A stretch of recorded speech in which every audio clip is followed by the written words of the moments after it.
Assalamualaikum, I am Amna. I make videos on cooking, outing, DIYs and vlogs. If you like something on my channel, please don't forget to subscribe it. अस्सलामुअलैकुम, welcome back to my channel. अल्लाह ताला से उम्मीद है आप सब बखैर और आफियत होंगे। आप सबको जुम्मा मुबारक। जुम्मा मुबारक की मुनासबत से जिस सूरत के फ़ज़ाइल और फ़वाइद में बयान करने लगी हूँ वो है सूरत मुज़म्मिल, जो कि 29वें पारे में है और बहुत छोटी सी सूरत है। इसके बहुत से फ़वाइद हैं।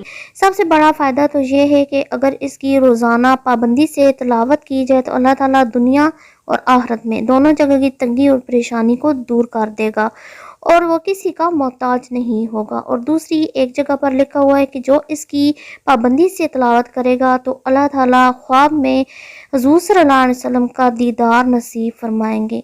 ये तो किताबों में लिखा हुआ था और इंशाअल्लाह ताला वाक़अतन ये लाजमी इसके फ़वाइद और इसके फ़ज़ाइल होंगे। और इसका जो वजीफ़ा है जो हमने अपनी ज़िंदगी में आजमाया हुआ है और किसी ने हमें बताया था वो ये है कि अगर आपके जानने वाले आपके जो प्यारे हैं, अगर उन पर नज़र की हालत आ रही है या ऐसी बीमारी है कि ठीक होना मुमकिन नहीं है और ला इलाज बीमारी है और आपका जो वो चाहने वाले हैं वो बहुत सख्त बीमार हैं और आप उनको इस हालत में देख नहीं सकते, तो उसका वजीफ़ा ये है कि 3 दिन सूरत मुज़म्मिल इस तरीके से पढ़ी जाए कि उस बंदे के जो बंदा बीमार है उसकी चारपाई के चारों कोनों पे 4 लड़कियां, कंवारी अगर हों तो ज़्यादा बेहतर है, अगर मर्द है तो 4 मर्द खड़े होकर एक दफ़ा सूरत मुज़म्मिल पढ़नी है। हर कोने पे हर बंदे ने एक एक दफ़ा पढ़नी है और ये 3 दिन करना है अमल, या ज़्यादा 5 या हद से ज़्यादा 7। तो ये जब ये 3 दिन अमल करेंगे अगर तो उस बीमारी में उसकी शिफा हुई तो अल्लाह ताला उसे ठीक कर देंगे, और अगर उस बीमारी में उस बंदे की मौत लिखी हुई तो अल्लाह ताला उससे जल्द राज़ी हो जाएंगे और उसकी मुश्किल आसान कर देंगे। तो ये आजमाया किस पर था? ये हमने आजमाया था अपने भाई पर।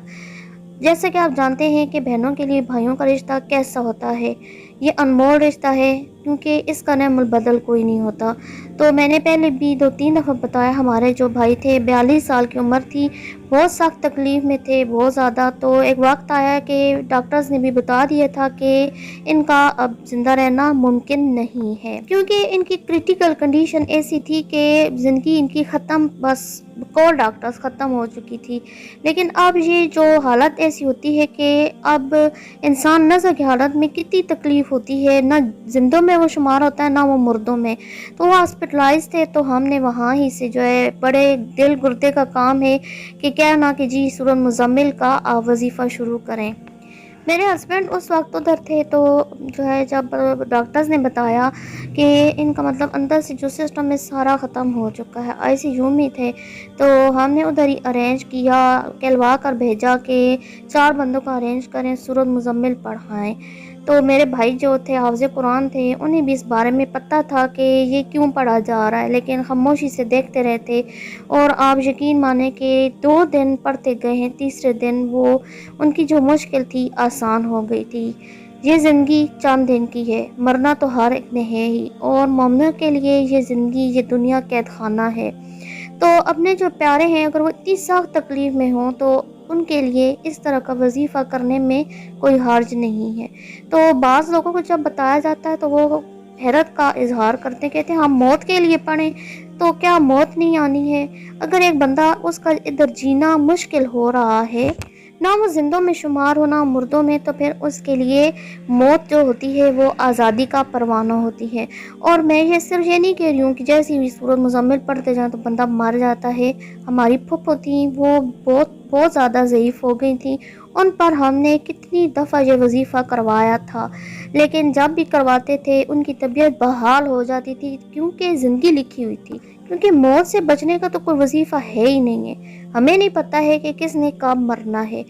तो इसका मकसद ये नहीं होता कि जी अब ये जो बंदा पड़ा हुआ है तो हम सूरत मुज़म्मिल पढ़ेंगे तो ये मर जाएगा तो हमारी जान छूट जाएगी।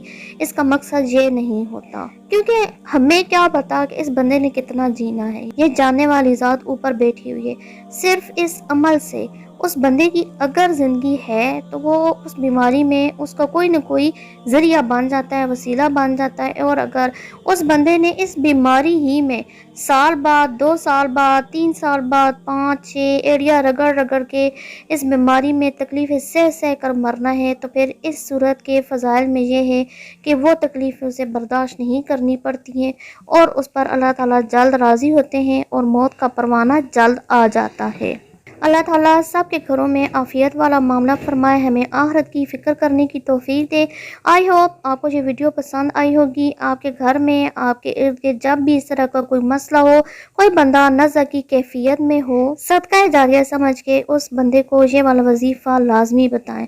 ہم نے جس کو بتایا ہے اگر اس بندے کی زندگی ہوتی ہے تو وہ ٹھیک ہو جاتا ہے، اگر اس کی زندگی نہیں ہوتی تو اس پر مشکل آسان ہو جاتی ہے۔ کہتے ہیں کہ اچھی بات اگر آپ کو معلوم ہو تو پھیلانا بھی صدقہ ہے، تو اسی نیت سے ہر جمعے کو مجھے کوئی نہ کوئی جو میرے علم میں بات ہوتی ہے تو میرا کام ہوتا ہے کہ میں آپ کو لازمی پہنچاؤں۔ تو آپ پر بھی فرض ہے، اگر آپ یہ دیکھتے ہیں آپ کے سامنے کوئی ایسی سچویشن آئے تو لازمی آگے اس کو شیئر کریں۔ ملتے ہیں کسی نئے تجربے، مشاہدے، وظیفے کے ساتھ۔ اگر آپ کو ویڈیو پسند آئی ہے تو اس کو لائک کریں، شیئر کریں، میرے چینل کو سبسکرائب کریں۔ دعا میں مجھے یاد رکھیے گا۔ اللہ حافظ۔